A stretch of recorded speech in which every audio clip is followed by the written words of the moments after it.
إن الحمد لله نحمده ونستعينه ونستغفره ونعوذ بالله من شرور أنفسنا ومن سيئات أعمالنا من يهده الله فلا مضل له ومن يضلل فلا هادي له أشهد أن لا إله إلا الله وأشهد أن محمدا عبده ورسوله قال الله تعالى في كتابه العزيز يا أيها الذين آمنوا اتقوا الله حق تقاته ولا تموتن إلا وأنتم مسلمون قال الله تعالى يا أيها الناس اتقوا ربكم الذي خلقكم من نفس واحدة وخلق منها زوجها وبث منهما رجالا كثيرا ونساء واتقوا الله الذي تساءلون به والأرحام إن الله كان عليكم رقيبا فإن أصدق الحديث كتاب الله وخير الهدي هدي محمد صلى الله عليه وسلم وشر الأمور محدثاتها وكل محدثة بدعة وكل بدعة ضلالة وكل ضلالة في النار أما بعد.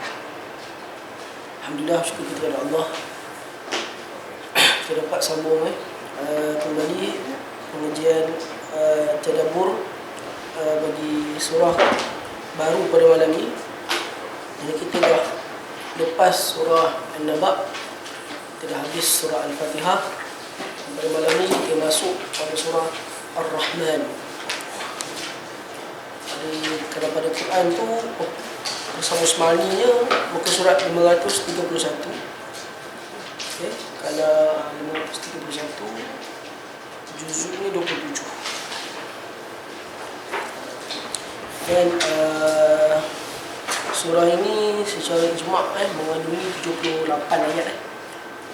78 ayat, dan seperti yang semua tahulah, surah Ar-Rahman merupakan satu surah yang unik kerana ada satu ayat yang diulang-ulang lebih kurang 27 kali, okay, yang diulang-ulang, iaitu fabi ayyi ala'i rabbikuma tukadziban. Jadi itu keunikan surah Ar-Rahman. Dan Ar-Rahman dinamakan surah Ar-Rahman kerana ayat pertama mulainya dengan Ar-Rahman. Dan sebab hadis yang sahih yang ada berkenaan dengan surah ini adalah sebuah hadis diriwayatkan oleh At-Tirmizi dalam Sunan, bahawa daripada Jabir bin Abdullah radhiyallahu anhu, yang mana Nabi SAW telah membacakan ayat ini di hadapan orang-orang yang beriman. 531. Nabi SAW ada membacakan ayat ni, surah ni. Okay, semasa diturun, Nabi SAW bacakan ayat ni kepada orang-orang yang beriman. Dan bila Nabi SAW baca ayat ni, para sahabat yang dengar tu fasakatu, mereka semua terdiam. Nabi SAW mengatakan kepada mereka, laqad qara'tuha 'alal jin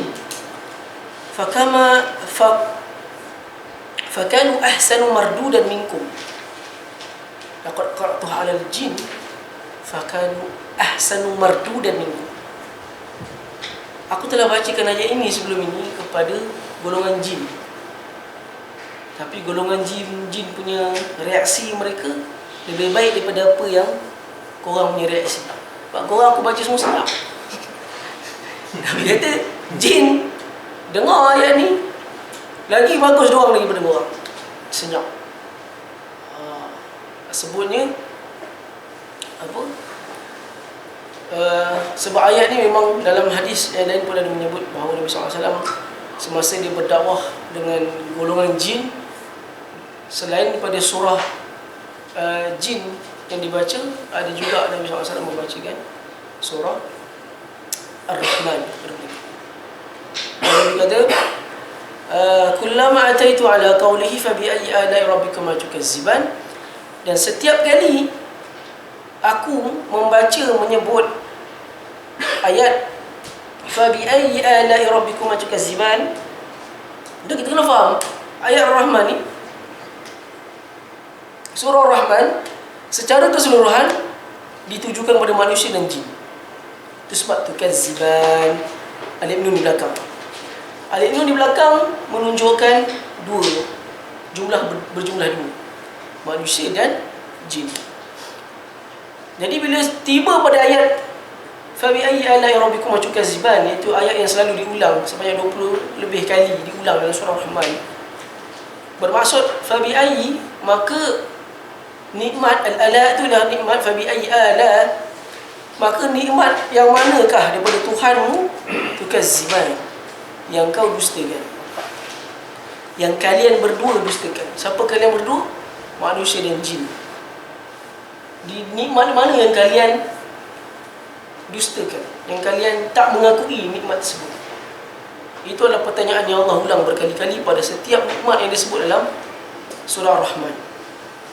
Jadi tukadziban, nanti kita akan tengok nikmat-nikmat dalam ayat tersebut merefer kepada apa? Refer kepada nikmat sebelum. Bermakna disebut satu nikmat, Allah akan letak perkataan Fabi ayyi ala'i rabbikum tukadziban. Maka nikmat Tuhan, nikmat yang manakah daripada Tuhanmu yang telah kamu dustakan? Kamu berdua dustakan. Bukan kamu berdua, kalian berdua lah dustakan. Itu sekalian manusia dan jin. Yang mana Allah ciptakan sama je manusia dan jin. Jin pun merupakan pihak yang sama, akan dipersoalkan besok di akhirat. Mereka juga disuruh seperti mana kita disuruh bersolat, berpuasa dan segala suruhan yang Allah suruh kepada manusia, juga diberikan suruhan yang sama kepada para jin. Dan mereka juga akan dipersoalkan besok di akhirat tentang penerimaan mereka terhadap dakwah. Semuanya akan dipersoalkan juga. Itu sebab Allah refer ayat ini kepada dua jenis makhluk, iaitu manusia dan jin. Tukadziban, sebab tukadziban alif nun. Qalu wala bi syai'in min ni'matika ya rabbana nukadzibu falakal hamd. Nabi setiap kali baca ayat Fabi ayyi ala'i rabbikum tukadziban, Nabi akan baca satu doa. Dan doa ni sabit dalam hadis. Itu cara Nabi SAW mentadabbur ayat Quran. Macam kita sebutkan, ada beberapa ayat dalam Quran ni dan Nabi SAW bila membacanya, Nabi akan memohon doa. Dalam sebuah hadis riwayat Aisyah dalam Muslim, daripada Aisyah radhiyallahu anha, bahawa Nabi SAW iza marra bi ayatin fihi rahmat da'a bihi. Bila Nabi bertemu pada ayat rahmat, Nabi akan berdoa. Wa iza marra bi ayatin fihi al-azab ista'aza bihi. Bila Nabi bertemu pada ayat-ayat yang ada azab, Nabi akan minta berlindung. Jadi begitu juga dengan ayat surah Rahman ni. Bila tiba pada ayat Fabi ayyi ala'i rabbikum tukadziban, ayat yang selalu, yang banyak diulang-ulang, ayat yang telah banyak diulang-ulang di dalam surah ini, Nabi membaca apa? Nabi SAW mengatakan kepada mereka supaya, sebab ayat itu tulis dalam hadis ini tulis qalu, yang mana apabila Nabi SAW membacakan, dia kata kullama ataitu ala qawli Fabi ayyi ala'i rabbikum tukadziban. Bila Nabi membaca ayat Fabi ayyi ala'i rabbikum tukadziban, qalu, para jin itu berkata apa? Wala bi syai'in min ni'matika ya rabbana nukazzib. Wala bi syai'in min ni'matika ya rabbana nukazzibu falakal hamd. Wala bi syai'in min ni'matika. Kata, tidak ada suatu pun nikmat yang datang daripada engkau ya rabbana, wahai Tuhan kami, nukazzibu, yang kami dustakan, falakal hamd.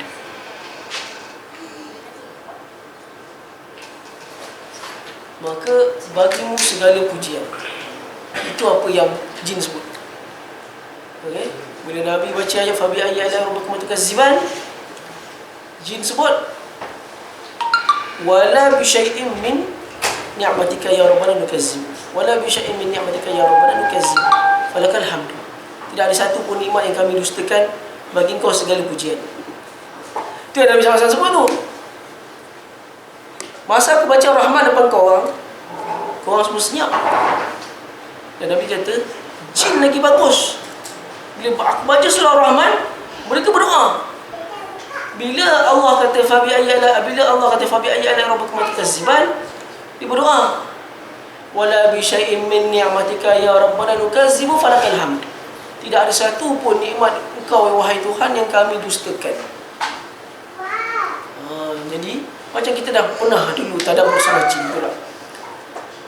Nabi SAW bila mengajar, berdakwah kepada jin, apa yang mereka buat? Bersesak-sesak. Dalam surah jin ada sebut. Apabila Nabi SAW membacakan ayat Quran, jin lagi baik, lagi bagus. Kita kalau kuliah, kalau kat masjid lah, kuliah kat masjid, kalau boleh cari dinding nak menyandar kan, kita cari dinding. Tapi dalam surah jin sendiri sebut, Nabi SAW bila baca ayat Allah, dalam syarah, dalam tafsir sebut Takatul ni apa? Bersesak-sesak. Sesak-sesak ke depan ni. Dengar. Bermakna jin ni, kalau dia beriman, dia lagi hebat daripada kita. Tapi kalau dia kafir, memang kafir betul. Kebanyakan orang dulu selalu sebut apa? Sebaik-baik jin adalah sejahat-jahat manusia kan. Itu tak tahu dari mana datang. Tak tahu siapa sebut. Dari mana datang asal perkataan tu? Kerana perkataan tu ayat Quran telah menafikannya. Kan? Dalam surah jin sendiri telah menafikan perkataan tersebut. Kerana dia kata nak sebaik-baik jin adalah sejahat-jahat manusia. Maksudnya manusia yang paling jahat bunuh orang, itu yang paling baik bagi jin. Tak boleh. Jin ni bahkan lebih soleh daripada manusia lagi. Dalam surah jin sebut. Yang mana diorang ni takatul. Dalam ayat, dalam tafsir sebut takatul ni macam contoh orang jual bandel, baru buka kan. Bandel kalau jadi baru buka, ada orang datang pukul. Zaman saya duduk Kelantan dulu, cari bandel pukul 7 pagi. Pergi wakil cik ye, tunggu dia buka. Dia buka dia punya bandel itu. Orang datang pusu-pusu. Sebab dia tu baju yang cantik ada. Orang tu curi. Macam itulah jin. Takatul, bersesak-sesak. Maknanya ayat hadis ni juga mengajar kepada kita tentang betapa solehnya golongan jin. Bila mereka ni beriman kepada Allah. Yang mana bila Nabi Allah bacakan ayat Quran surah Ar-Rahman, mereka siap berdoa lagi. Mereka siap keluarkan doa lagi. Qalu, mereka berdoa. Wala min syai'in min ni'matika ya rabbana nukazzibu falakal hamd. Saya berhenti. Okey, itu mukadimah bagi surah Ar-Rahman. So, surah Ar-Rahman seperti yang kita tahu, kita jumpa Rahman ni pada surah apa lagi? Paling jelas sekali surah Al-Fatihah. Kita jumpa 2 kali bahkan kan? Bismillahirrahmanirrahim dan juga Rahmanirrahim. Jadi kita pun dah tahu dah, saya pernah sebut dulu. Ar-Rahman dia bermaksud apa? Siapa ingat? Alif Nun menunjukkan apa? Alif Nun menunjukkan apa? Ya? Bukan? Sangat. Apa? Apa dia? Kim? Tersangat. Tersangat, betul. Dalam surah ni tukaziban tu Alif Nun juga. So Alif Nun kat belakang satu perkataan, dia ada 2 maksud. Satu menunjukkan 2, berjumlah 2. Satu lagi menunjukkan sangat. Tapi Ar-Rahman ni, dia bukan bermaksud 2 orang Rahman, bukan. Dia bermaksud yang sangat maha pemurah. Nak cakap ni, seperti selalu saya sebut dah sebelum ni, kebanyakan surah-surah dalam Al-Quran, ayat pertama itu adalah intipati bagi semua ayat selepas dia. Kalau kita tengok itu pattern dia sebenarnya. Tapi bukan semua surah ada pattern dia tu. Bukan semua surah ada pattern dia tu.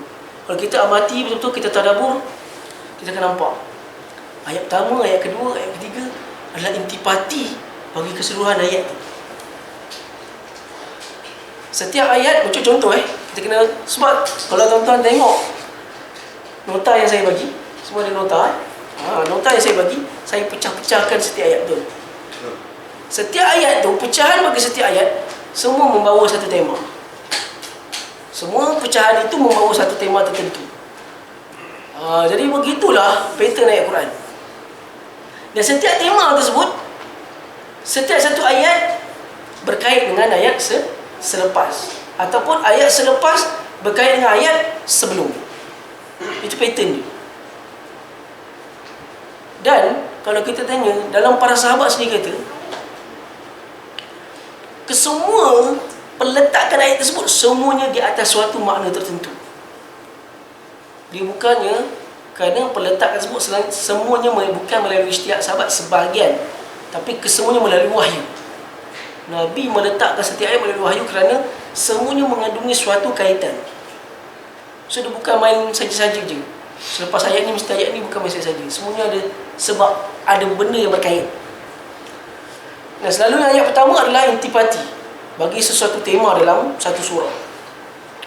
So sebenarnya tema besar bagi surah Ar-Rahman adalah semata-mata kesemuanya menunjukkan kasih sayang Allah kepada kita. Sebab tu Allah kata yang awal lagi, Ar-Rahman, dialah Tuhan yang sangat maha penyayang. Sebab apa dia maha penyayang? Sebab apa dia maha penyayang? Sebab pertama, ayat 2-4 tu, ayat 2-4 tu saya sebut ayat kepada diri kita sendiri. Kasih sayang Allah kepada diri kita sendiri. Yang pertama apa? Ar-Rahman 'allamal Quran. Allah mengajarkan kepada kita Al-Quran. Itu di antara satu bentuk kasih sayang Allah kepada kita. Apa maksud tu? Iaitu dia memberikan kita jalan petunjuk daripada kegelapan, jalan petunjuk daripada kesesatan. Bermakna ayat Quran itulah yang menyelamatkan kita daripada kesesatan. Orang boleh jadi sesat dengan Al-Quran, boleh jadi sesat seandainya dia tidak menggunakan perbahasan para ulama dalam memahaminya. Kerana kita bukan bangsa Arab, kita kena menggunakan terjemahan tafsiran daripada para ulama salaf terdahulu untuk kita mengetahui maknanya. Orang juga membunuh orang lain atas nama agama berdalilkan ayat Quran. Itu sama juga, kerana menyalah tafsirkan ayat Quran. Jadi kita kata Allamal Quran, Allah mengajarkan Al-Quran melalui perantaraan Nabi Muhammad sallallahu alaihi wasallam. Itu satu bentuk kasih sayang dia kepada kita apa? Nabi Ibrahim alaihi salam telah berdoa dalam Al-Quran, Rabbana wa ba'as fihim rasulam. Wahai Tuhan, Rabbana wa ba'as fihim rasulam minhum yatslu alaihim ayatika wa yu'allimuhumul kitaba wal hikmah wa yuzakkihim. Wahai Allah, Rabbana wa ba'as fihim rasulan. Bila dia dah selesai mendirikan Kaabah, dia doa apa? Rabbana wa ba'as fihim rasulam minhum. Ya Allah, ya Tuhan, Engkau utuskanlah seorang Nabi bagi kaum di sini, iaitu di Mekah tu. Engkau utuskanlah seorang Nabi di kalangan mereka, kalangan bangsa Arab. Rabbana wa ba'as fihim rasulam minhum. Tujuan dia untuk apa?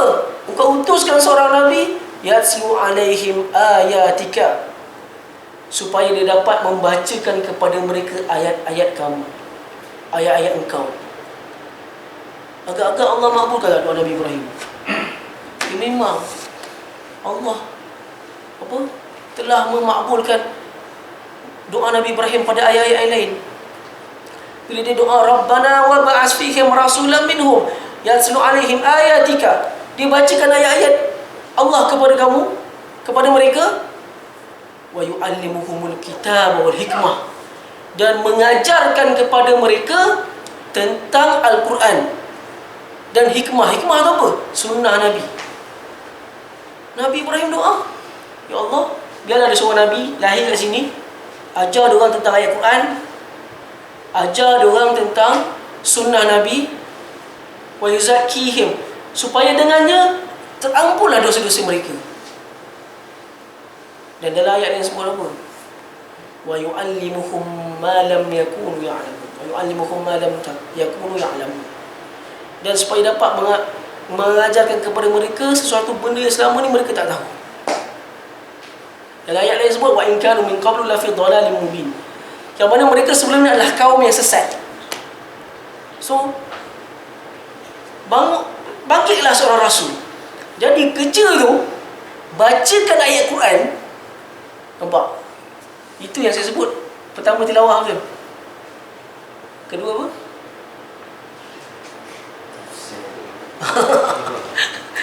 Pertama tilawah. Kedua apa? Tafsir. Ketiga apa? Tazakkur. Keempat apa? Tadabbur. Tengok doa Nabi Ibrahim sebut apa? Rabbana wa ba'as fihim yatslu, nampak? Membacakan. So, ajar baca dulu. Kita dah ajar orang membaca Quran dengan tajwid. Bahkan itulah benda yang fardu ain kena tahu. Membaca Al-Quran tu bagaimana? Kata ustaz, saya tak nak baca, saya nak tadabbur. Tak boleh. Membacanya adalah pahala. Membacanya adalah ibadah. Membacanya huruf demi huruf adalah ibadah. Yang kemudian Nabi kata ajarkan mereka membaca ayatnya. Membaca ayatnya tu. Sedangkan cuba kita fikir, Nabi nak ajar pada siapa ni? Bangsa Arab. Bahkan syair Arab adalah mereka jagonya. Tapi Allah suruh ajarkan kepada mereka Al-Quran itu kepada mereka. Suruh ajarkan, membacanya. Ya Rasulullah ayat kan, wa yu'allimuhumul kitab. Bukan setakat suruh ajar, membaca. Wa yu'allimuhumul kitab. Dan mereka, dan supaya Nabi mengajarkan kepada mereka isi kandungan Al-Quran. Inilah kerja yang kita buat. Inilah perjuangan Nabi Ibrahim. Sebagai menjawab doa Nabi Ibrahim, inilah perjuangannya. Bukan sahaja ajar orang membaca, menceritakan kepada orang, mengajarkan kepada orang isi kandungannya. Wa yu'allimuhumul kitab wal hikmah. Nampak? Qurannya tak cukup. Kena ada sunnah. Hikmah tu sunnah.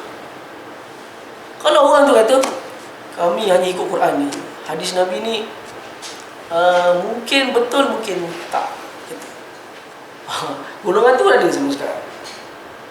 Memang ramai lah. Bahkan profesor, saya di Morocco ada seorang profesor dari pandangan macam ni. Kat Morocco lagi pelik. Kalau kita anak hantar ke Mekah ke Madinah, selalu tak berlaku masalah ni. Tapi kat Morocco, kat universiti yang rumah saya, pensyarahnya tak pakai tudung, pakai skirt. Tapi labur lah pakai skirt. Dia ngajar tafsir. Memang ada kat sana. Saya sendiri cerita, pensyarah tak pakai tudung tu semua, bukan pakai seksi, pakai macam biasa je. Tapi dia pakai skirt lah. Skirt, bukan skirt pendek, skirt panjang. Cuma sampai dia boleh sebut bila tiba pada ayat melabuhkan tudung atas dada tu, dia boleh kata ini pilihan, siapa terima dia boleh pakai, siapa boleh cakap macam tu lagi. Morocco lagi mencabar. Dia punya pensyarah dia tak ada macam Mekah Madinah, dia ada filter, tak ada. Kau boleh mengajar, masuk je pensyarah macam tu lah. So pensyarah macam tu. Saya punya pensyarah dulu ada seorang tu memang ajaran sesat tu. Ajaran sesat masa tu dekat situ ada satu nama ajaran sesat, nama dia mengikut seorang syekh nama Bushikhi.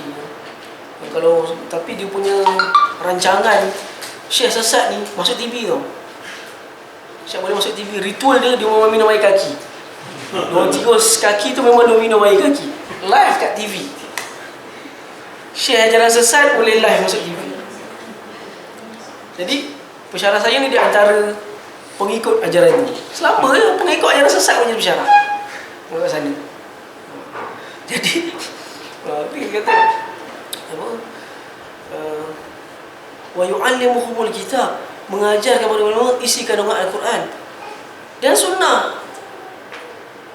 Dan mengajar, maksudnya dua jalan sekali, hikmah dan sunnah. Kebanyakan mufassirin menafsirkan sebagai sunnah, hadis dan juga perbuatan. Wa yu'allimuhumul kitab wal hikmah wa yuzakkihim, dan supaya dengan perkara tersebut dapat membersihkan dosa mereka, dapat menyucikan mereka daripada dosa. Bermakna itu tugas Nabi. Allah sebut dalam surah, dia kata apa? Huwallazi ba'asa fil ummiyina rasulan minhum.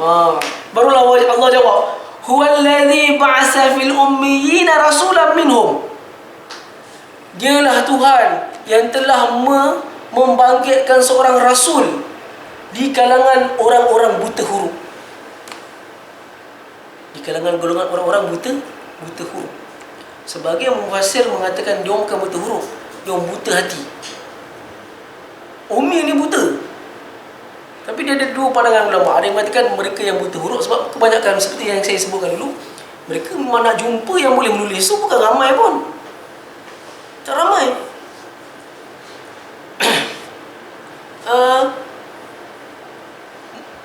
Buta huruf satu lagi buta mata hati.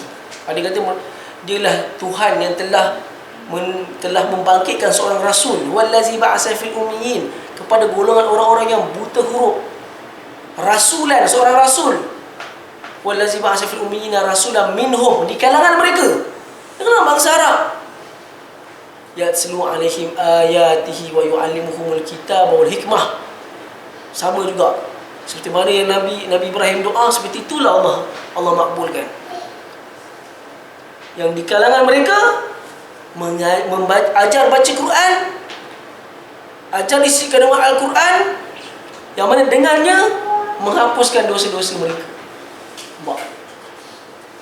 So perbuatan yang kita buat ni yang tuan-tuan sanggup datang ni, ini semua menghapuskan dosa-dosa. Mempelajari, sebab apa boleh menghapuskan dosa-dosa? Sebab dia adalah, Quran ni adalah peringatan. Bila kita teringat syurga, dosa, pahala, neraka, kita ingat benda tu, dia menambahkan iman kita. Bila iman orang tu bertambah, orang tu akan iman bertambah dengan melakukan amal soleh. Maka amalan soleh akan menghapuskan dosa-dosa. Itu dia punya, orang kata apa? Kronologi. So bila kau buat benda tu, dia akan menghapuskan dosa-dosa kau.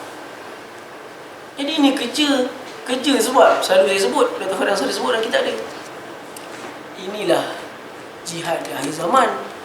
Kalau kita tak dapat buat, jihadnya adalah sediakan orang yang sanggup untuk buat kerja ni. Sampaikan wahyu Allah. Ini kerja para rasul. Itu sebab Allah kata alam al-Quran, dia yang telah mengajarkan Quran. Bagaimana dia boleh ajarkan Quran? Dia bangkitkan seorang rasul akhir zaman di kalangan orang-orang yang buta mata hati ataupun buta huruf, mengajarkan kepada mereka Al-Quran. Bermakna Allah ajar, antara kasih sayang dia kepada kita apa dia? Dialah Tuhan yang maha pemurah, dialah Tuhan yang maha mengasihani. Apa benda bentuk dia yang mengasihani? Diajarkan kepada kita Quran melalui perantaraan Nabi Muhammad sallallahu alaihi wasallam. Dan daripada dialah jasa sekalian para sahabat, tabi'in, tabi'in, sehingga generasi demi generasi kita dapat nikmat Al-Quran ni, nikmat petunjuk.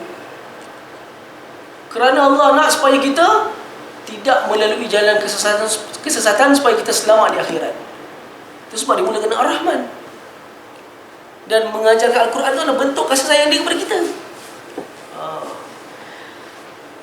Macam saya sebut kan, kasih sayang Allah kepada kita pada nota ayat 2 sampai 4. Pertama, ayat 2, 3 dan 4 tu semua untuk diri kita. Nikmat pertama apa? Diajarkan Al-Quran. So bila Allah dah ajarkan Al-Quran melalui perantaraan Nabi dan para ulama, melalui para ustaz-ustaz, orang yang belajar agama, orang yang tahu Al-Quran, Nabi SAW sebut apa? Khairukum man ta'allama Al-Quran wa 'allamah. Sebaik-baik orang, kerana ada sebagian ulama bahaskan khairukum tu maksudnya sebaik-baik pekerjaan, sebaik-baik usaha. Man ta'allama Al-Quran, sesiapa yang mempelajari Al-Quran dan dia bila belajar, dia pula mengajar yang pula. Ataupun sama ada orang yang belajar adalah baik, dan juga orang yang mengajarkan pun juga adalah baik. Walaupun kita baca secara merangkak. Nabi SAW sebut kan, Al-Mahiru bil Quran ma'asafaratil kiram bil bararah. Orang yang mahir baca Quran, Allah akan tempatkan bersama para malaikat.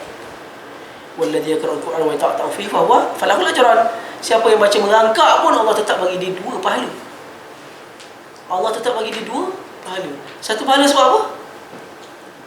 Sebab dia membaca. Satu lagi pahala sebab dia mencuba, dia belajar.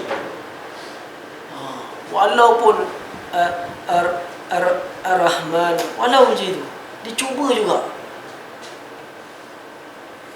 Jadi sentiasa kita kena. So kita kata macam ni. Tu sebab tilawah ni benda pertama. Tilawah ni tak perlu sampai taranum, bayati, jiharkah apa semua tu. Saya pun tak tahu benda tu semua. Kerana orang tanya tu, Ustaz, tahu apa ni? Dululah masa kat Camik dulu, pergi majlis-majlis orang kan, kena baca burdah, baca syair burdah tu. Itu amalan orang Johor lah, baca burdah kan. Kalau ada anak baru lahir ke, dia akan baca Barzanji. Kita panggil Barzanji, bukan Barzanji, Barzanji. Kerana pengarang dia adalah Imam Al-Barzanji. Barzanji tu apa? Dia orang baca. Orang kampung ni boleh baca. Quran ni baca merangkak, tapi muda tu boleh baca. Betul. Dia baca Fatihah pun salah, tapi bila dia baca Barzanji tu, betul dia baca. Dia pun pasing. Dah tiba ke saya. Saya dah mula tahun itu dah ni. Mampus aku. Aku bukan geti baca benda ni. Tak geti baca ni. Wah, dah boleh dah takut. Sekali dia pasing ke saya, sampai ke saya. Barzanji tu. Saya diam je. Lepas tu dah sampai benda tu, dia sampai mikrofon pula. Lepas tu saya diam, saya bagi Barzanji tu ke orang sebelah, saya bagi mikrofon sekali. Lepas habis majlis, tuan rumah tanya, Ustaz kenapa tak baca Barzanji tadi? Saya tak tahu. Kata takkan Ustaz belajar amal luar negara tak tahu baca Barzanji, kata. Saya bukan belajar benda ni kat sana, kata. Saya belajar benda lain, kata saya tak belajar baca benda ni. Bagi orang Johor, kau belum ustaz lagi kalau kau tak tahu Barzanji. Kau tak tahu apa lagi selawat ke Allah Masya Muhammad, tahu selawat dengan nyanyian ni. Dia ada banyak jenis versi nyanyian tu. Ustaz tu kena kuasai benda tu. Bagi orang Johor lah, seorang ustaz dia kena ada package tu. Kau tahu khat, kau tahu apa lagi, kau tahu taranum, kau tahu Barzanji. Ni ustaz negeri Johor. Saya bukan orang negeri Johor, orang Melaka. Jadi bagi orang akan anggap benda ni tak cukup lengkap sebagai seorang ustaz Barzanji. Tapi tak sebenarnya. Ayat Quran, orang kata Quran ni sekadar tahu hukum tajwid yang asas dah habis. Bila orang tu dah habis tahu apa ni tajwid yang asas, dia dah kena pergi ke step terusnya dah. Dia dah kena masuk bab tafsir dengan tazakur dan tadabbur dah.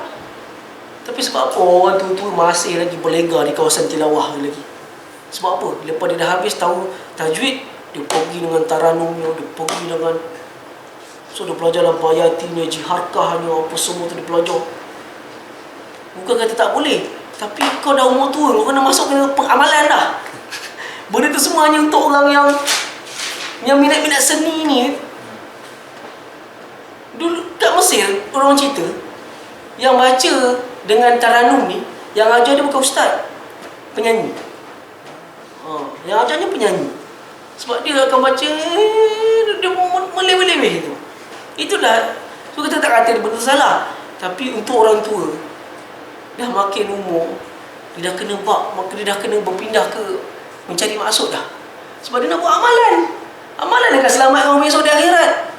Bukannya dia tanya, kau belajar bayati ke? Adakah malaikat akan tanya, berapa jenis taranum kau belajar dulu atas dunia? Tak ada. Awwalu ma yus'alu bihil 'abdu yaumal qiyamah, apa dia? As-solah.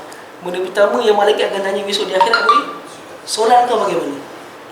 So solat kau hanya akan sah apabila kau tahu fiqah ni, hukum hakam solat tu. Kau tahu itu bab amalan, kau kena kejar sekarang ni. Kau kena tadabbur dah. Wa yu'allimukum, tu tilawah yang penting. Tu yang kita kata tilawah, tajwid sekadar tahu hukum nun mati, hukum mim mati, idgham tu semua dah cukup habis. Dia dah, kalau dia dah tahu dah bab tajwid asas tu, sebenarnya dia dah boleh baca Quran dengan baik dah pun. Dia tahu mana tempat nak dengung, dia tahu mana tempat nak berhenti. Itu pelajaran sekolah rendah. Saya ajar sekolah rendah. Itu semua pelajaran daripada darjah 1 sampai darjah 6.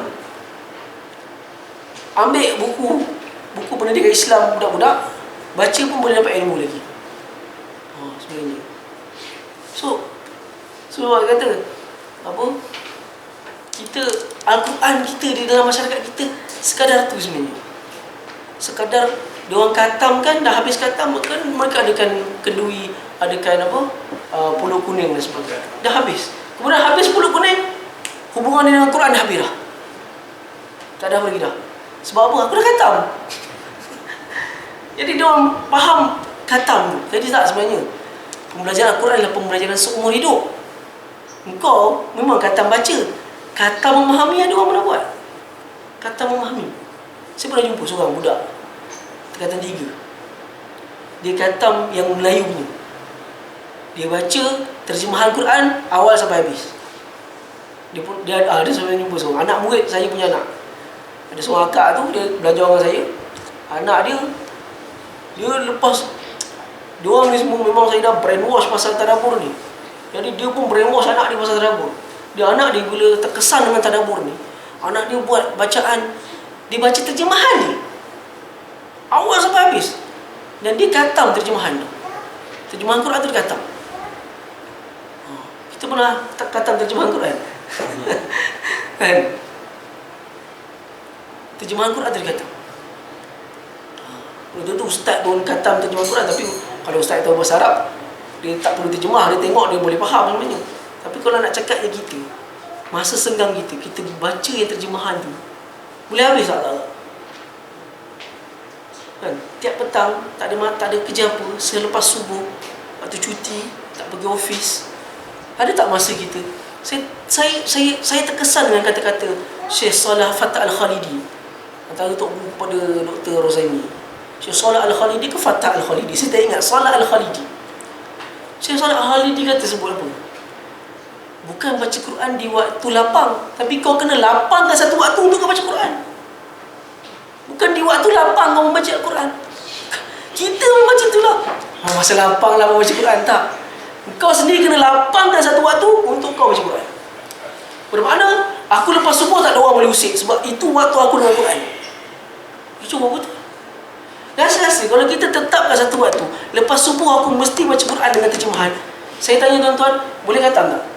Boleh. Boleh tak? Boleh khatam. Malaikat nak je. Dia tinggal cuma nak je. Sebab Allah dah ajarkan Quran kepada Rasul dia. Rasul yang telah sampaikan dakwah. Dan melalui para ulama. Ulama dah sampaikan, ustaz-ustaz dah sampaikan. Kita cuma tinggal baca, ambil iktibar, faham dan amal. Itu kerja kita. Itu apa yang Allah nak dari kita. Jadi meluangkan suatu masa kita untuk Al-Quran, kena tetapkan lepas ni. Itu tadabburnya. Lepas ni dah kena fikir waktu mana aku akan tetapkan untuk aku dengan Al-Quran. Waktu ni tak ada orang boleh kacau. Sama ada lepas subuh, sepertiga malam, yang mana waktu lepas subuh sampai orang rumah pun dah tahu dia lepas subuh memang dia baca Quran sampai macam tu sekali. Sampai orang tahu kau ada waktu kau dengan Quran kau. Jadi kita lah, kita kata kita sendiri memang bila kan waktu kosong orang baca Quran macam tu, itu kita sebenarnya. Kita dia yang bercakap pun sama, kita cakap dari kita sendiri dulu supaya dia mengajar diri kita. So membaca Al-Quran bersama terjemahan itu ada benda yang baik sebenarnya. Berapa ramai kisah orang yang masuk Islam disebabkan baca Quran sebab dia faham. Betul tak? Kalau kat negara orang putih, kat Europe, diorang ni memang disebabkan sana kebebasan berfikir, diorang gunakan peluang kebebasan berfikir itu untuk diorang sampai ke Islam. Sebab kalau diorang tak buat, golongan atheism akan sampaikan, feminism akan sampaikan, sebab sana banyak-banyak pemikiran, agnotis ke apa ke, semua pemikiran, semua akan sampaikan dakwah dia. So why not dia kena sampaikan dakwah dia juga. So dia buat apa? Free Quran to all. Free Quran, semua Quran terjemahan bahasa Inggeris, bahasa Jerman, semua dia bagi. Dan berapa ramai orang masuk Islam disebabkan usaha dia orang. Kat Jerman nak cakapnya, sampaikan Pierre Voyel, dia antara pendakwah tadabbur lah, kata pendakwah Quran dekat Jerman. Dia sampai satu tahap dia boleh pergi satu program, ada satu slot dia, benda pertama dia sebut apa? Saya nak tanya kat sini, siapa nak masuk Islam? Angkat tangan. Macam itu je. Dia boleh berani, dia boleh mikrofon. Soalan pertama dia, siapa rasa nak masuk Islam? Angkat tangan. Macam tu. Dan magic ni memang ada orang angkat tangan. Itu Pierre Voyel. Saya selalu tengok ceramah Pierre Voyel ni, tapi bahasa Jerman lah. Saya tak faham, tapi dia ada apa? Terjemahan dia, bahasa Inggeris. Dia ni memang orang tadabbur punya, Pierre Voyel. Memang kerja dia Islam. Satu hari dia sebut, siapa aku nak Islam hari ni? Itu dia sebut. Kalau dia bangun pagi, benda pertama yang terlintas kat fikiran dia, siapa aku nak Islam hari ni? Itu Pierre Voyel. Dia bekas peninju Jerman, janggut dong cungu, warna perak. Dan dia walaupun dia orang Jerman, tapi ada satu video tu saya tengok, dia di Timur Ramah cakap bahasa Arab macam orang Arab. Sampai Arab tu dia dijemput ke Saudi untuk pergi satu talk. Dia cakap Arab. Ada dalam wawancara. Sampai Syekh tu kata, kau betul ke tak pernah pergi Arab Saudi? Dia tak pernah. Macam mana kau je bahasa Arab macam ni? Dengar pun sampai Syekh tu kata, Arab ni bagaikan orang Arab betul. Sebab apa? Dialah Tuhan yang mengajarkan manusia. Boleh, benda tu boleh buat. So kita ni, kadang-kadang orang kata kita nak belajar, kan? Kita nak belajar bahasa Arab ke, kita nak belajar bahasa tu ke, nak baca Al-Quran ke. Apa benda yang diperhalang ramai orang takut belajar apa? Takut tak faham, betul tak? Sedangkan siapakah yang mengajarkan Al-Quran? Allah. Dialah Tuhan yang mengajar Al-Quran. Dialah Tuhan yang memberi faham kepada kita. Kerja kita cuma datang belajar je. Faham tak faham, Allah yang beri rezeki yang faham. Allah beri rezeki faham. Saya masa datang Morocco, bahasa Arab apa benda pun tak tahu. Cakap pun sini gelak-gelakkan saya. Saya cakap kan, dia gelak-gelakkan saya. Kita rasa terhina lah kan. Bila kita baru sampai, mana tahu cakap Arab, tak tahu apa. Tapi datang kelas. Saya cukup, masa tu saya percaya Allah yang beri faham. Datang kelas. Kemana-mana boleh faham. Kerana Allah yang beri faham. So jangan takut. Ayat ni, apa yang kita boleh belajar? Daripada ayat ni, Allamal Quran. Bila dia dah hantarkan perantara Al-Quran tu, kalam dia kepada Rasulnya, maka kita kena sambut benda tersebut dengan membuat apa? Membacanya, memahaminya, apa lagi? Menghayatinya, seterusnya mengamalkan. Selepas mengamalkan, menyebarkan. Betul bang. Menyebarkan. Kita tak buat sunnah kita setakat sunnah belajar je kita buat. Tapi sunnah menyampaikan tak ramai orang buat. Sedangkan menyampaikan wahyu itu adalah sunnah. Bukan setakat sunnah para sahabat, sunnah para rasul terdahulu. So kita kena ubah sikap, cara tu kita kena ubah. Jangan kita rasa kau je nak masuk syurga, kan? Bapak je datang pergi belajar nak masuk syurga. Anaknya harap dia tak beritahu tentang isi kandungan Al-Quran, apa yang dia belajar, dia tak cerita pada anak-anak dia. So anak-anak dia takkan terdidik dengan Al-Quran. Sedangkan itulah didikan pertama kepada anak-anak. Allamal Quran. Itulah kasih sayang dia kepada kita. Allah Tuhan yang Maha Pemurah. Bagaimana dia jadi pemurah? Dia mengajarkan Al-Quran. Bagaimana dia mengajarkan Al-Quran? Dia mengutuskan seorang Rasul kepada kita. Pertama, Al-Quran. Kedua apa? Khalaqal insan. Dialah Tuhan yang menjadikan manusia. Dialah Tuhan yang menjadikan manusia. Allah guna manusia. Bermakna Allah tak kata dialah Tuhan yang menjadikan orang Islam, kan? Dialah Tuhan yang menjadikan manusia. Orang Cina, manusia. Orang Buddha, manusia. Orang India, manusia. Orang Hindu, manusia. Itu semua manusia. Allah kata dalam Quran apa? Walaqad karramna bani Adam. Kami telah memuliakan setiap manusia, anak Adam ni. Allah muliakan mereka. Jadi, bila dia kata kami telah menjadikan manusia, itulah kasih sayang Allah yang kedua. Itu menjadikan kita wujud di atas muka bumi. Dan dia menjadikan kita dalam keadaan apa? Syu'uban wa qabaila. berbangsa-bangsa dan berkabilah-kabilah. Boleh tak Allah nak jadikan satu dunia ni Arab? Boleh. Dia kalau nak jadikan satu dunia ni Arab, satu dunia Islam, jadi ustaz tak payah pergi Morocco. Ustaz tak payah pergi Mekah, Madinah, ada semua Islam. Kan? Kalau dia boleh nak jadikan semua Arab, tapi tak. Inna ja'alnakum syu'uban wa qabaila lita'arafu. Sesungguhnya kami jadikan kalian berpuak-puak, berbangsa-bangsa, berkabilah-kabilah, untuk kamu saling kenal mengenal antara satu sama lain. Untuk kita saling kenal mengenal, untuk kita berbuat baik sesama kita. Bukannya kita kata orang Islam untuk Islam. Tak. Islam ni rahmatan lil alamin. Islam adalah rahmat bagi setiap alam. Alam ni siapa? Alam jin, alam manusia, alam haiwan, semua jenis alam. Semua tu alam. Islam ni merahmati semua jenis alam yang ada.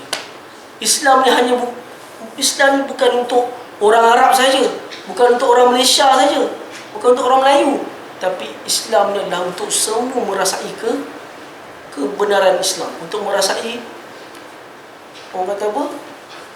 Islam sebagai agama yang pengasih. Tapi apa? Telah dirosakkan pemahaman Islam tu bagi orang yang tidak memahami Islam dengan cara yang betul. Mereka berlaku keras terhadap orang-orang yang bukan Islam. Jadi dia kata khalaqal insan, kesemua insan, kesemua manusia. Dia jadikan semua. Itu kasih sayang dia. Dia wujud yang kita datang ke bumi ni.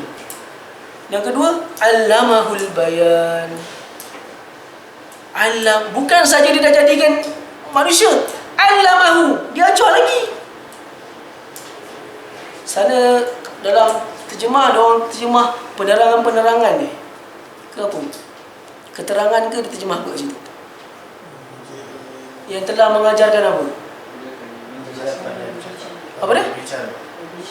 Berbicara. Ada tak yang dia telah membolehkan manusia bertutur, memberi dan menerima? Yes, itu bagi saya lebih tepat. Ada yang terjemahan dia tulis penerangan, ada tak? Tak ada Kalau penerangan, saya rasa memang luas betul terjemahan kalau penerangan. Tapi bila disebut itu betul. Sebenarnya ayat ni refer kepada apa? Bahasa. Dia yang mengajarkan bahasa. Manusia ni dia yang ajarkan bahasa. Saya teringat zaman saya belajar bahasa Sepanyol ni. Kan? Saya ingat. Tapi kata-kata cikgu Sepanyol tu buatkan saya berfikir. Masa tu saya datang kelas, nak belajar kelas Sepanyol ni, saya memang boleh cakap Sepanyol lah. Boleh cakap Sepanyol, faham Sepanyol boleh lah. Sebab belajar dulu. Jadi masa kelas Sepanyol tu, cikgu Sepanyol tu kata, kita akan ajar bahasa Sepanyol dalam bahasa Sepanyol. Kami tak akan ajarkan dalam bahasa Arab ke, guna bahasa Inggeris ke, tak. Bahasa perantaraan untuk bahasa Sepanyol ni memang bahasa Sepanyol terus. Saya kata, macam mana nak faham dia kata kan? Takkanlah nak belajar bahasa Sepanyol, belum tahu bahasa Sepanyol, kau dah ajar bahasa apa? Kau dah ajar guna bahasa Sepanyol. Kemudian dia kata, engkau masa kecil kau tahu ke bahasa engkau? Betul juga. Pertanyaan dia tu buat saya terfikir. Betul juga. Masa aku kecil dulu, macam mana aku tahu ibu, ayah makan susu? Aku tahu benda tu semua sebut dulu. Kan? Aku tak tahu benda tu. Allamahul bayan. Kerana apa? Dialah Tuhan yang mengajarkan kita bahasa perantaraan sesama kita. Dia mengajarkan kita mengetahui bahasa, sehingga kita tahu nama bagi benda ni, nama bagi benda ni, nama bagi benda ni, itu bahasa. Dia yang mengajarkan kepada kita, bukan setakat bahasa, bahkan dia untuk di situ apa tadi? Dialah yang telah membolehkan manusia bertutur dan memberi dan menerima kenyataan. Dia ada sebab bertutur, betul lah. Bahasa itu memerlukan pertuturan, pembacaan, mengeja dan sebagainya. Itulah benda sebutnya. Kita boleh bertutur sesama kita, memahami sesama kita disebabkan Allah yang telah mengajarkan kepada kita. Melalui apa? Fitrah. Melalui fitrah.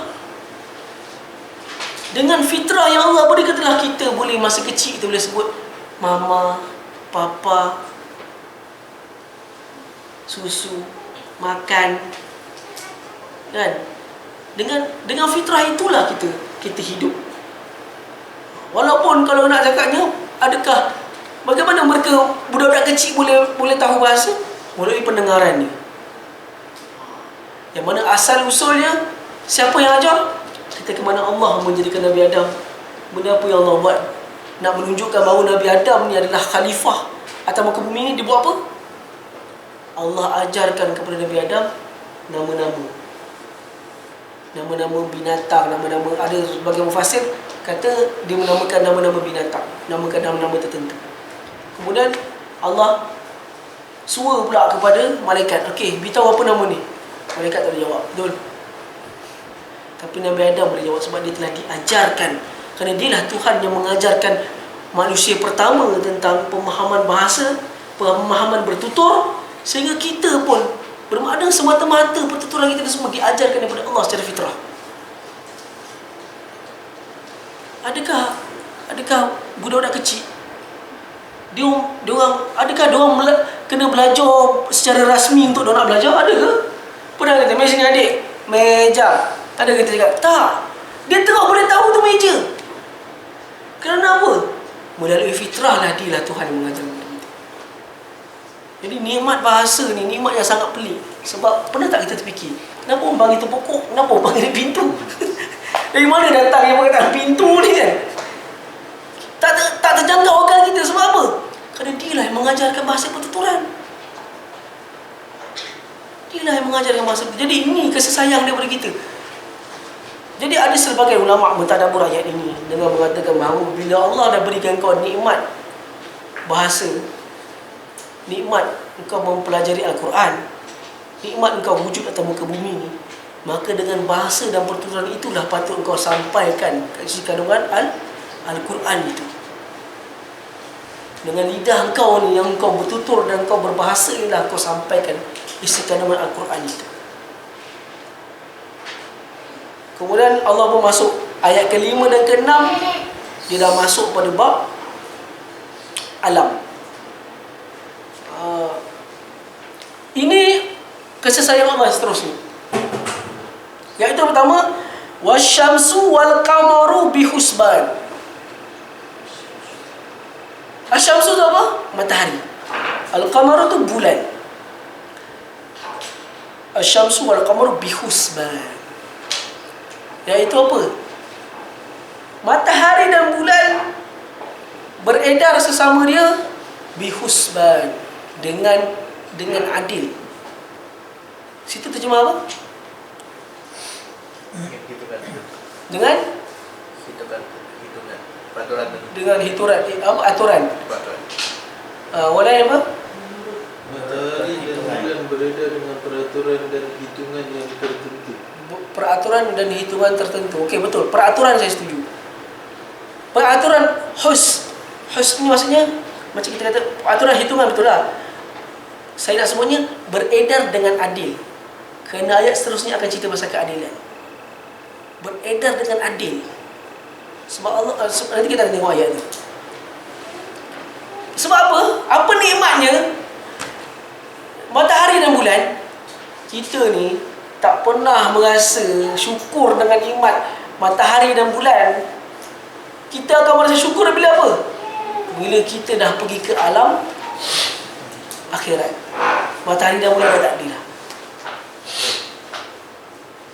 Mungkin, rasa saya mungkin kita dah di tempat masing-masing sama ada syurga dan neraka. Kan Allah kata dalam Quran, ahli syurga ni akan berbicara sesama dia. Mungkin antara benda dia bincangkan, ini nak tengok matahari dan bulan. Time tu barulah orang tahu nikmat matahari dan bulan. Selama ni dia muncul dan dia timbul, dia tenggelam, timbul, tenggelam selama ni. Tak pernah benda tu menjadi benda yang kita sedar. Dia muncul dan timbul begitu sahaja. Yang mana nikmat dia apa? Matahari dan nikmatnya adanya siang, kecerahan siang. Dengan matahari itulah Ada orang rezeki daripada matahari, betul tak? Ikan masin ke, kan, ikan apa kan. Pada matahari lah tempat rezeki dia ada. Pada waktu siang kan. Contoh macam orang apa, jual cendol sama juga.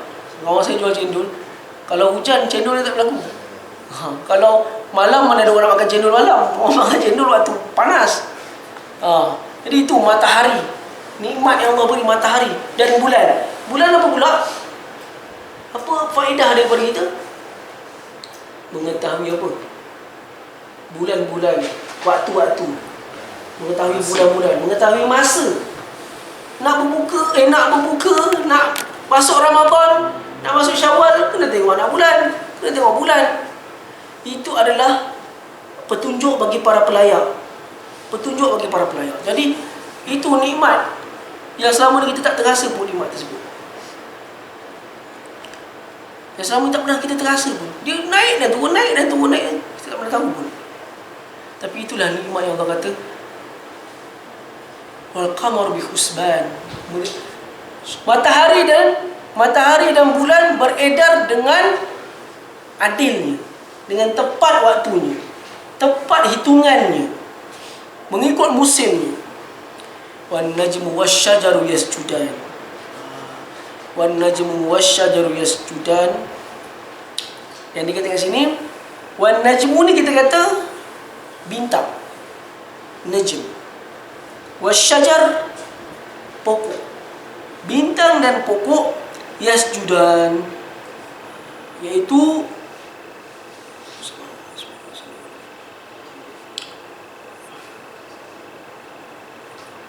wan najmu pada jemaah syajar wa qamar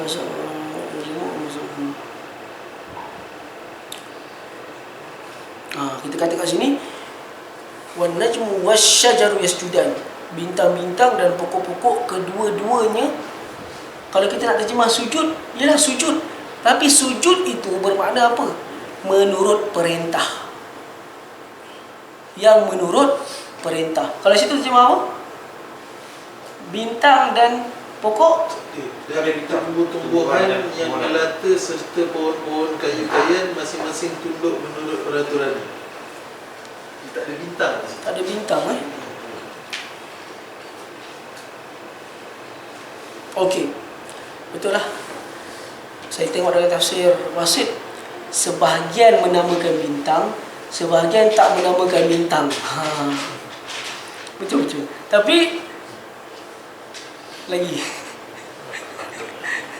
masalah orang. Okey, betul. Ada orang tak terjemahan dia tulis bintang? Tak ada. Ada tak terjemahan bintang? Okey, tak ada. Sebab dalam tafsir Wasit, dia kata terbagi pada dua. Sebenarnya Najm tu memang bintang. Najm tu bintang dalam bahasa Arab. Tapi dia kata kat sini, sebahagian mufassir mengatakan Najm tu bukan bintang, tapi tumbuh-tumbuhan. Tumbuh-tumbuhan. So, kalau nak katakan tumbuh-tumbuhan, itu apa yang lebih ramai kata tumbuh-tumbuhan. So, kita kata itulah tumbuh-tumbuhan. Tumbuh-tumbuhan dan pokok, dia kata apa? Pepohonan dibuat apa? Sujud. Tunduk. Sujud dan tunduk. Tunduk kepadanya. Tunduk menurut peraturan. Betul lah. Itu seperti apa yang disebut dalam tafsir. Cuma Najm tu asal mana? Najm ni memang bintang lah sebenarnya. Memang sebagai mufassir mengatakan bintang tu tak boleh nak tolak. Memang bintang, asal masih bintang. Tapi dalam ni ada juga mengatakan bukan bintang tetapi tumbuh-tumbuhan. Tumbuh-tumbuhan dan juga pokok-pokok keduanya patuh sujud kepada Allah. Patuh dan sujud kepada Allah. Sebahagiannya mengatakan seperti apa? Yang mana pokok ni, tumbuh-tumbuhan ni, asal letaknya dalam tanah terus patuh dia tumbuh. Betul tak? Selalunya dia akan tumbuh lah. Kalau air yang baik, cahaya yang baik, udara yang baik, dia akan tumbuh. Bermakna dia menurut perintah bertumbuh. Dia mati ke semua dengan kehendak Allah. Tumbuh-tumbuhan. Jadi ini semua tumbuh-tumbuhan yang kita makan, tumbuh-tumbuhan yang kita makan. Kemudian sebelum apa, matahari, ayat sebelum cerita pasal matahari kan, matahari itulah yang menumbuhkan tumbuh-tumbuhan. Daripada matahari, kalau tak ada matahari apa jadi? Boleh ke tumbuh-tumbuhan tumbuh? Disebabkan itu, kalau kita tengok sejarah kaum-kaum terdahulu kan, diorang macam contoh bangsa Quraisy, diorang adanya berhala-berhala, Hubal, Manat, Lata, Uzza, itu semua nama-nama bagi gugusan bintang. Dan ada yang mengatakan itu semua adalah nama-nama lain bagi matahari dan bulan. Sebab apa? Selama dia orang hidup, dia orang nampak itulah benda yang paling besar dia nampak. Itulah benda yang paling ajaib dia nampak sepanjang hidup dia. Jadi di atas kata jawapan tersebut, itu sebab dalam surah Ibrahim, Nabi Ibrahim disebutkan, mungkin matahari yang kita tengok ini adalah Tuhan, tapi falamma afalat, apabila matahari itu habis, dia kata ini bukan Tuhan. Kemudian nampaknya bulan, kata mungkin ini adalah Tuhan, tapi bila falamma afalat, bila bulan tu dah hilang, ini bukanlah Tuhan. Begitu juga kaum terdahulu.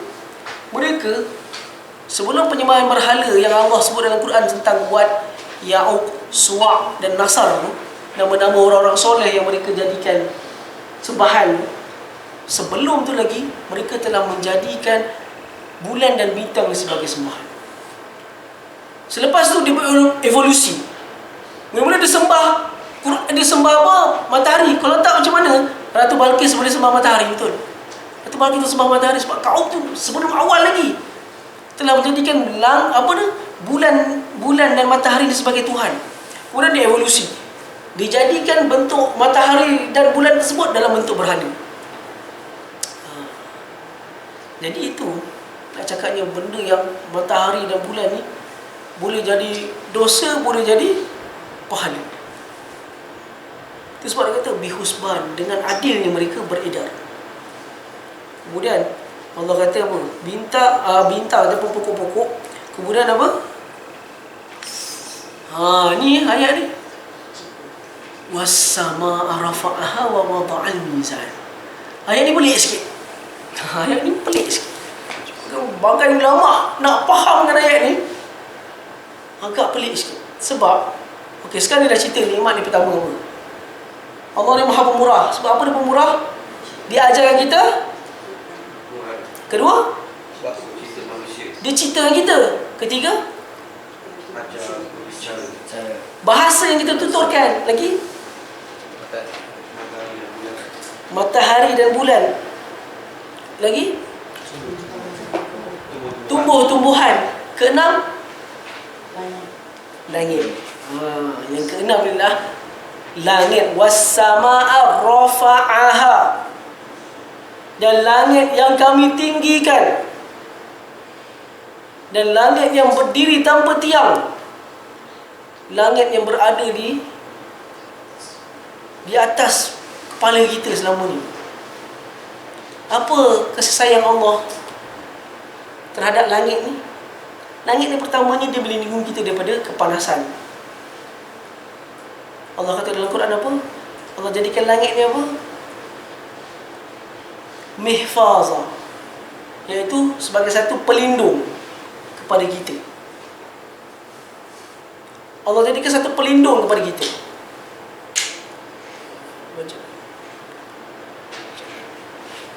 Waja'alna as-samaa'a saqfan mahfuza. Waja'alna as-samaa'a saqfan mahfuza.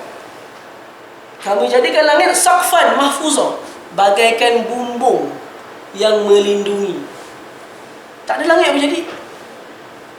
Matahari terus terbakar kita. Matahari ni kita perlukan, tapi bila perlukan matahari kalau terus kepada kita, kita mati. So dia ciptakan langit. Langit ni sebagai saqfan mahfuzah, bagaikan bumbung yang melindungi kita. Dia bagaikan apa? Bumbung sebesar-besar, seluas-luas bumbung ni, langit ni. Jadi bila kita, langit ni apa tujuan dia? Apakah tujuan langit ni? Allah dalam Quran apa? Dia ni bagaikan span. dia serap. Bila matahari memancar, berlakunya uap dan dia menyerap uap tersebut. Dan bila dia berat, apa jadi? Turunnya hujan. Dan daripada hujan tersebutlah, daripada matahari tersebut, matahari tak ada langit, dia tak dapat, tak ada something yang nak memerangkap apa ni, memerangkap segala apa uap-uap ni tak menurunkan hujan ni. Tak ada. So Allah jadikan langit. Atas sebab langit dan matahari itulah kita ada makanan atas meja hari itu. Adanya makanan kita nak makan atas meja. Itu semua makanan kuih tiaw yang saya makan tadi yang pedas tu. Tak ada. Kuih tiaw tadi yang saya makan itulah berasal daripada langit. Percaya tak? Kuih tiaw itu berasal daripada langit. Kuih tiaw daripada tepung. Tepung daripada gandum. Gandum daripada tumbuh-tumbuhan gandum. Di atas tanah, dia tumbuh daripada tanah. Dan apakah yang menumbuhkan gandum? Tak lain hanyalah matahari dan langit yang menurunkan hujan telah menumbuhkan gandum. Maka kalau tanpa langit, tanpa matahari, tak wujud manusia ni, mati kelaparan habis. Tapi dialah yang memberi, fahuwal basit wal qabid, dialah yang menahan. Bila dia boleh berikan hujan kepada kita, siapakah yang menahan hujan daripada turun? Hanyalah Allah. Dia yang memberikan hujan, dia juga yang menahankan hujan tersebut. Maka berlakulah kemarau, orang semua hampir mati tak makan. So, bila kita faham benda ni, dia kait dengan surah Al-Fatihah dulu kita baca. Kan? Ada orang tak suka hujan, tapi itulah, hujan itulah yang mengenyangkan kau. Asbab hujan itulah yang memberi kau makan dengan kuasa Allah. Bermakna apa? Allah kata mereka ni semua tunduk dan patuh. Allah suruh dia hujan, dia patuh. Allah suruh dia tumbuh sebab dia patuh. Begitulah kita, tunduk dan patuh seperti tumbuh-tumbuhan. Yang mana ada sebahagian ulama mengatakan bahawa ayat 1, ayat 2 sampailah ayat ke-13 seolah-olah satu isyarat Allah nak suruh kita belajar daripada alam. Itu sebab Allah suruh kita tadabbur alam. Tadabbur alam namanya, memerhatikan kejadian alam ni, supaya kita belajar satu benda daripada alam ni. Alam ni adalah sebuah guru yang terbentang luas depan kita. Sebab apa dia kata? Wasama'a rafa'aha, kami bangunkan langit ni tanpa tiang. Wa wada'al mizan. Dia sebut apa situ? Wa wada'al mizan.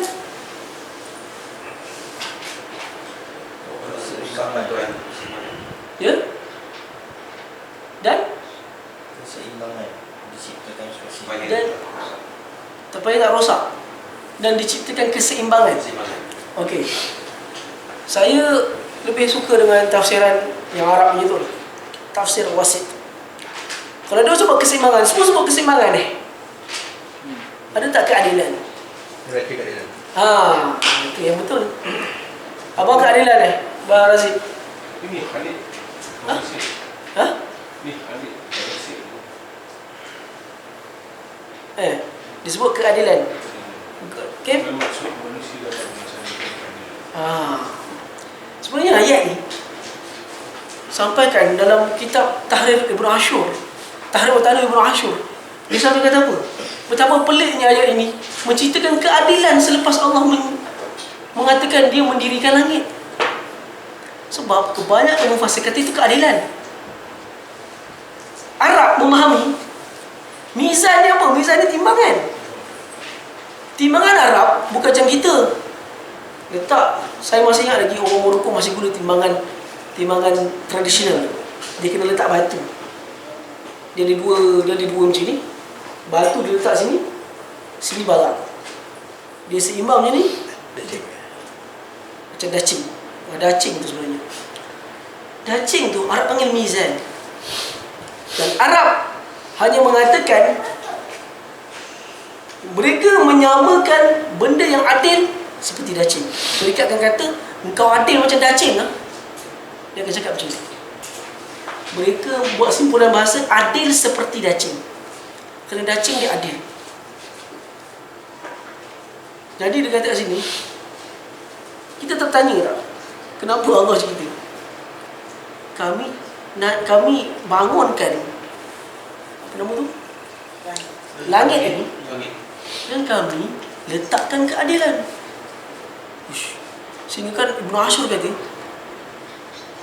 susah untuk para mufassir nak kaitkan ayat ni dengan pada ayat ni tentang langit dan keadilan. So Tahir Ibn Ashur dia mengatakan dalam tafsir dia, dikatakan bahawa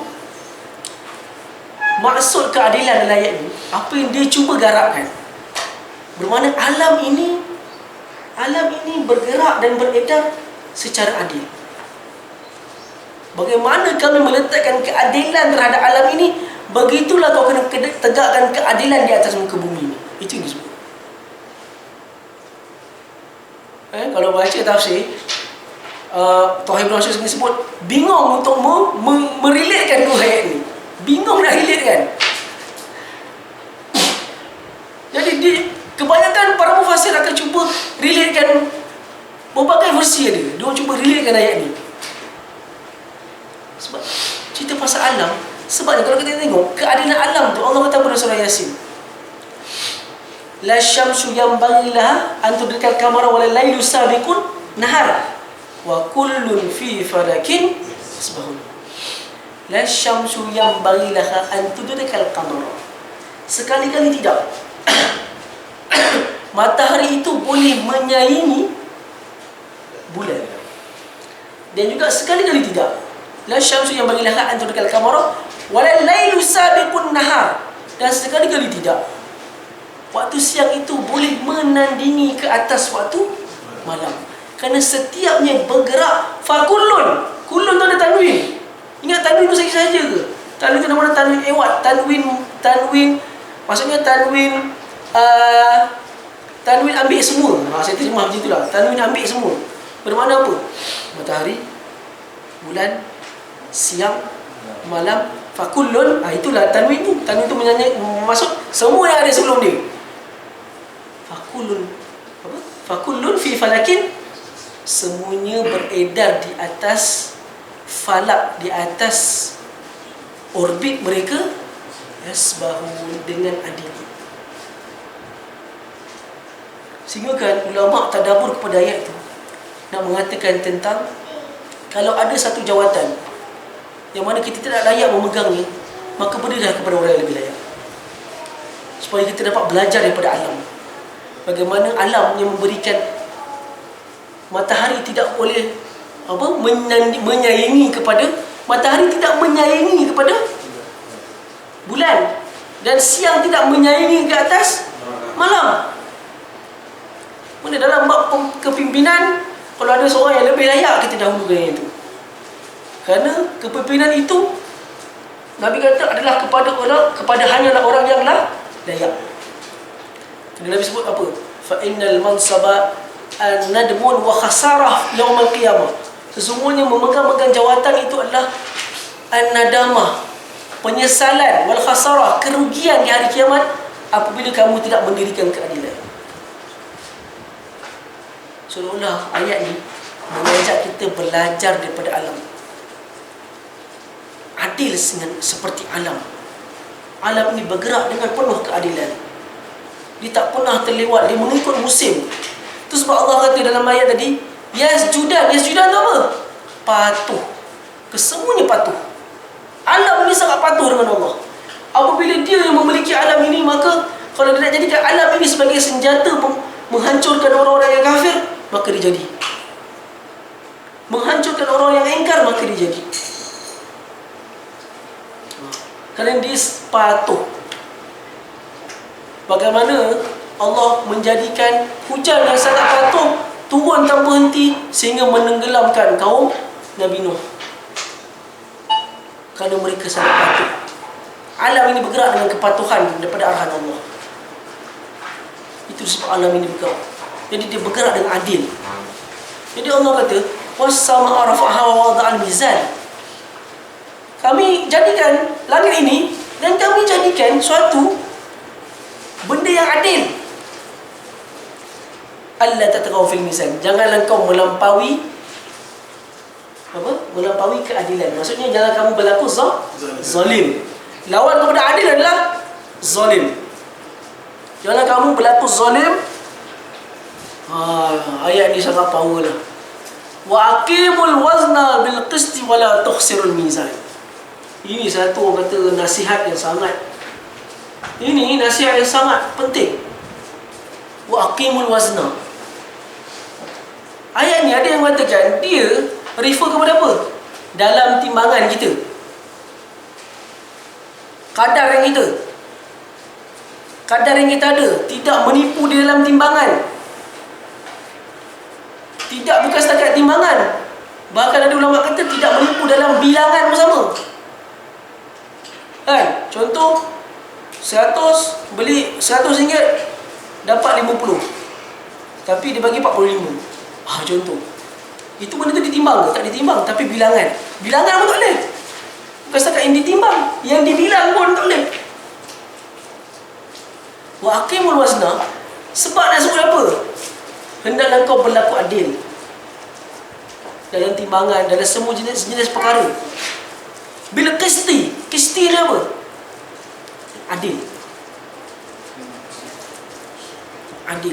Sebab ada budak nama apa? Kristina. Dia nama Kristina. Tak ada. Selalu anak murid tanya, Kristina, apa maksud nama saya Ustaz? Kristina. Kristina seperti keadilan kami. Nah, itu kami lah. Keadilan, qisti. Wa aqimul wazna bil qisti.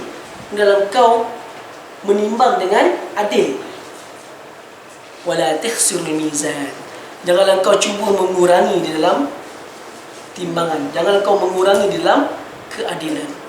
Nak sebutnya pasal keadilan ni, Allah sebut dalam Quran. Apa dia pertama? Innallaha ya'murukum bil adli wal ihsan. Allah telah memerintahkan kepada kamu apa? Innallaha ya'murukum bil adli wal ihsan. Engkau berlaku adil dan berlaku ihsan. Ayat-ayat seperti ini, kemudian Allah ada sebut dalam Quran juga berkenaan dengan ya ayyuhallazina amanu kunu qawwamina lillahi syuhada bil qist. Wahai orang-orang yang ya ayyuhallazina amanu qawwamina lillahi syuhada bil qist. Jadilah engkau saksi kepada Allah itu dengan qist, dengan adil. Inilah wala yajrimannakum syana'anu qaumin ala an la ta'dilu i'dilu aqrabu littaqwa. Wala yajrimannakum syana'anu qaumin, janganlah disebabkan kalian membenci sesuatu kaum, kalian tidak dapat menjadi orang yang adil. Berlaku adillah, sesungguhnya berlaku adil itu adalah mendekat kamu kepada takwa. Ayat ni, kamu benci kepada sesuatu kaum, kamu benci kepada seseorang, kamu tak dapat berlaku adil. Ini Allah tegur kita, betulkan pemikiran kita. Sebab kebanyakan kita hanya nak berlaku adil dengan apa? Orang kita. Kita ada term, orang kita. Itu term kita. Kau nak tolong mesti orang kau, betul tak? Tapi Quran cakap apa? Wala tajrimannakum syana'anu qaumin alla alla ta'dilu i'dilu. Kita ni nak tolong orang kita je, selalu kita tolong orang kita dululah, orang kita dulu. Selalu kita sebut orang kita. Tapi kita nak cakap manusia, kita tolong segala manusia, setiap manusia. Kita ada term tertentu, kita orang kita.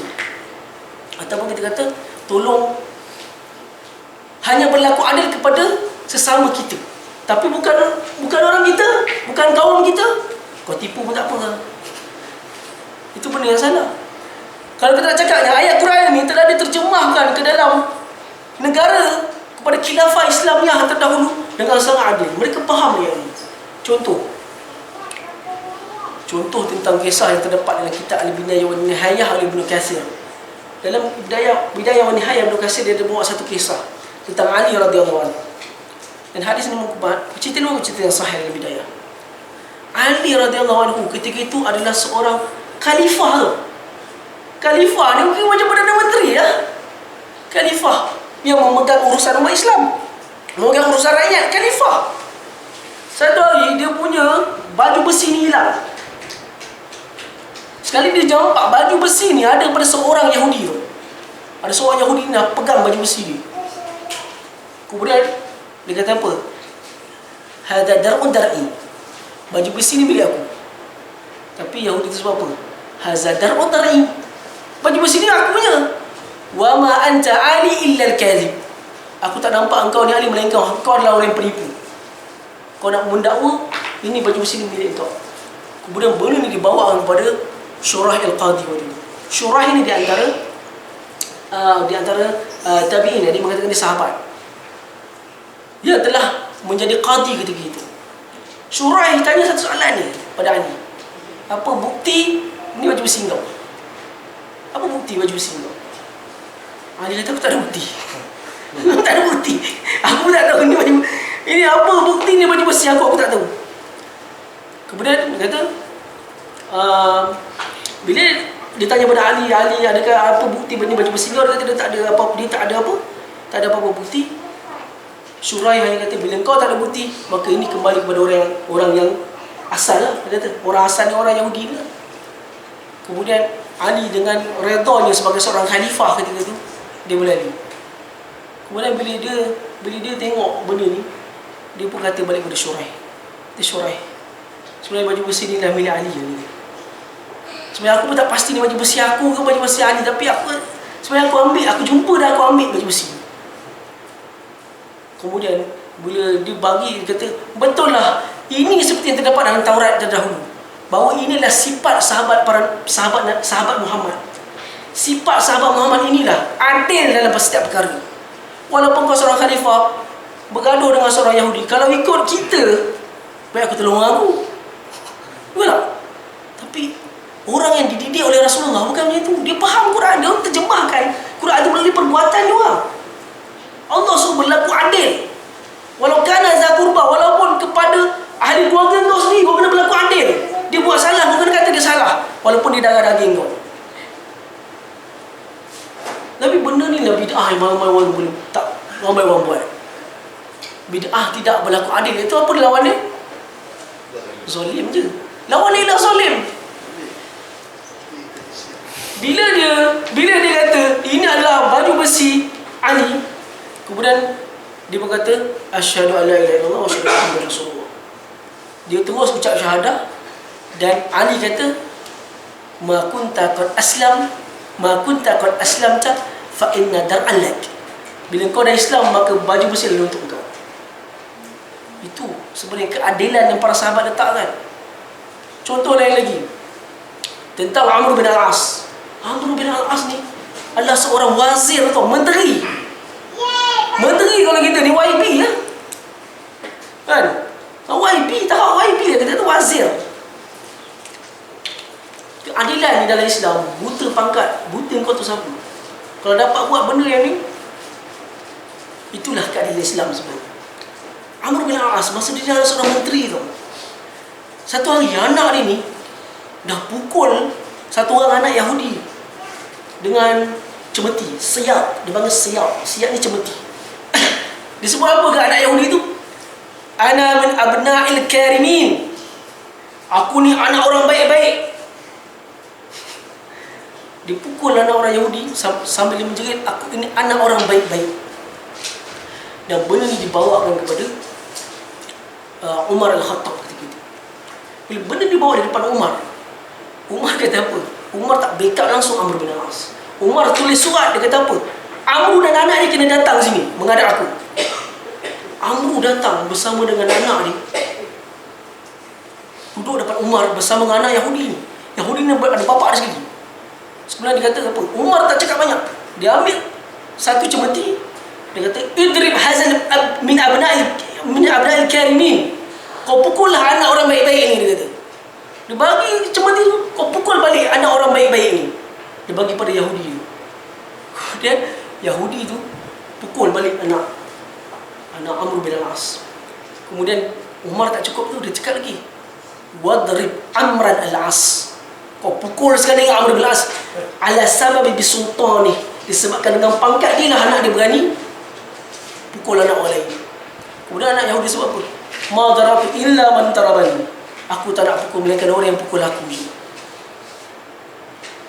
Kemudian Umar telah sebut satu benda yang sangat masyhur.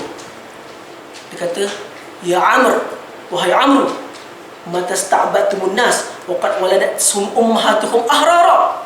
Wahai Amr, sejak bila kau menghamba-hambakan manusia, sedangkan manusia ini lahir daripada perut ibunya dengan merdeka dan tidak ada sebarang paksaan.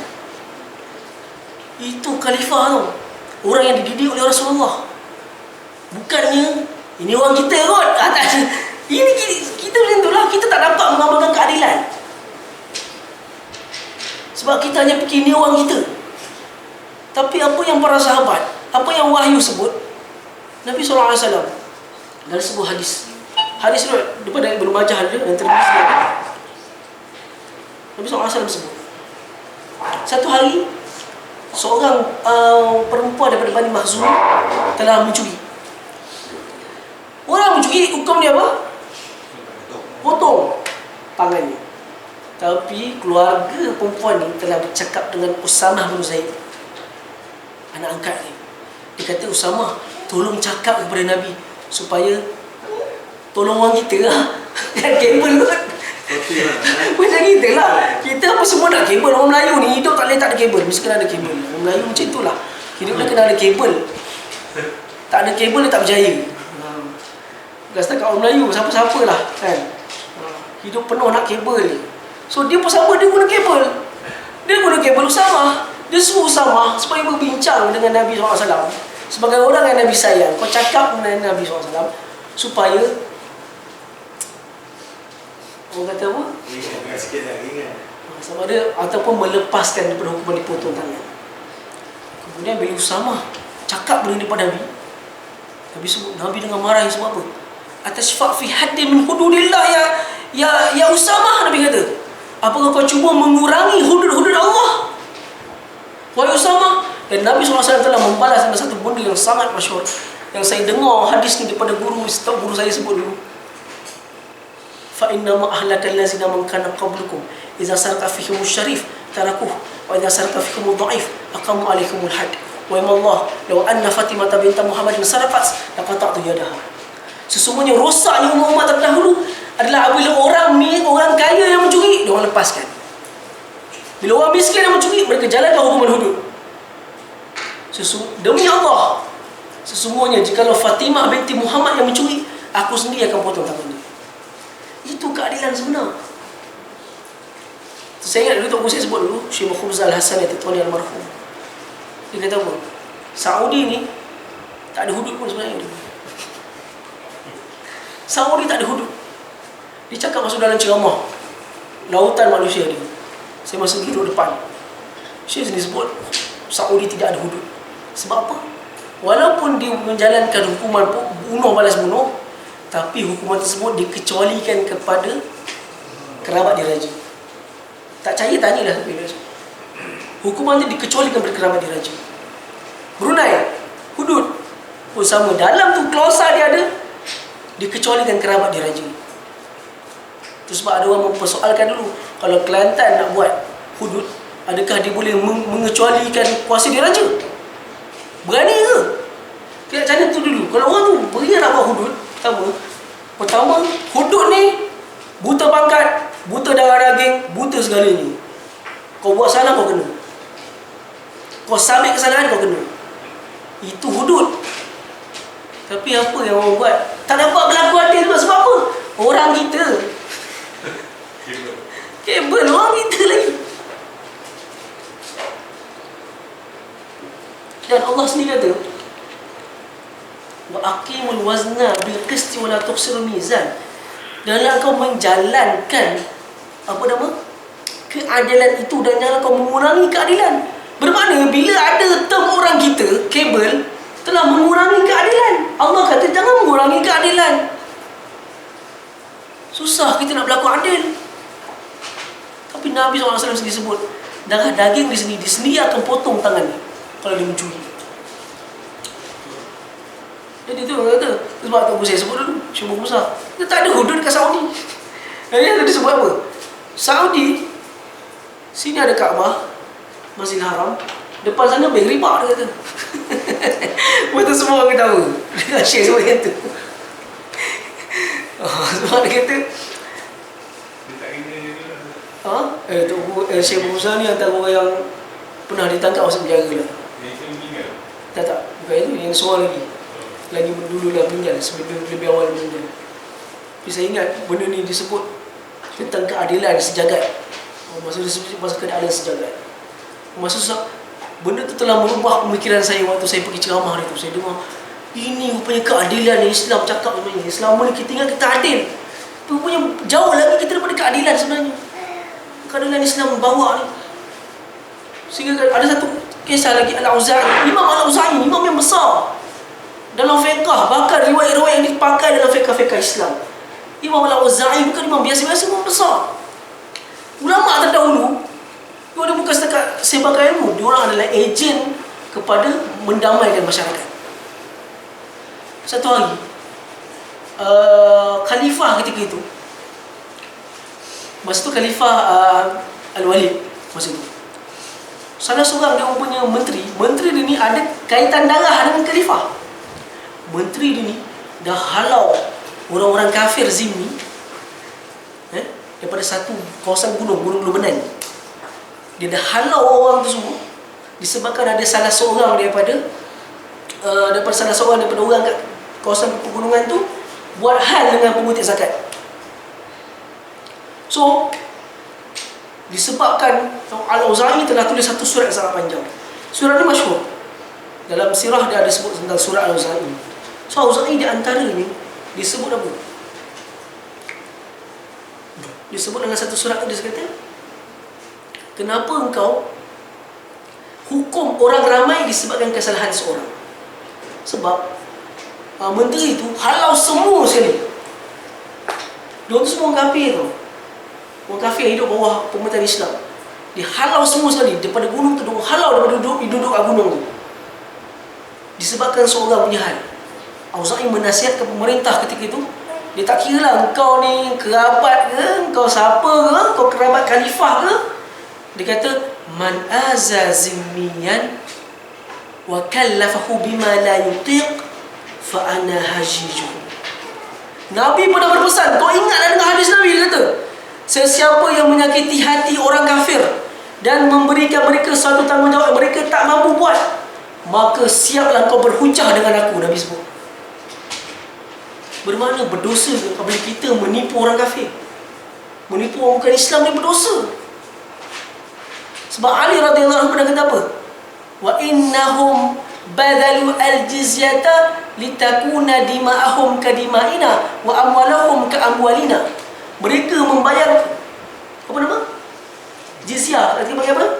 Cukai, supaya darah mereka halal, darah mereka haram untuk ditumpahkan seperti darah kita, harta mereka haram untuk diambil seperti harta kita.